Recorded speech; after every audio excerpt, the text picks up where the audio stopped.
আমরা ১ বছর রোজা রেখে একটা হেড মিস্ত্রির কাছে কাজে আসছিলাম। তো সেই হেড মিস্ত্রির একটু নাম করব না। কারণ আমি ছিলাম আর আমার একটা বন্ধু ছিল, আক্তার ভাই ছিল। তো সকালে আমরা চলে আসছিলাম ফজরের নামাজ পড়ার পর কাজে। এসে ওই 12:30 ১টা পর্যন্ত কাজ করছিলাম টানা রোজা রেখে। তারপরে বাড়ি চলে যাচ্ছিলাম।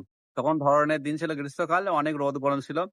তো হেড মিস্ত্রি এত হারামি ছিল কি বলবো তার আল্লাহ তার বিচার করবে। আমাদেরকে বলছে হয় রোজা যদি রাখিস তা কাজে আসতে হবে না। আর যদি কাজে আসিস তাহলে রোজা রাখিস না। এরকম করে বলছে। আর যদি রোজা রেখে কাজে আসিস তো সারা দিন কাজ করতে হবে। ওই সকালে এসে 12:30 ১টার সময় ঘর চলে গেলে চলবে না।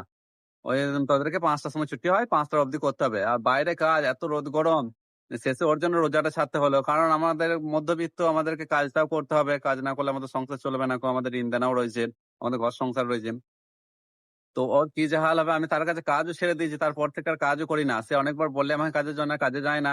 আল্লাহর কাছে দোয়া করব না যেন ওইসব মিস্ত্রির কাছে না যেন কাজে যেতে হয়।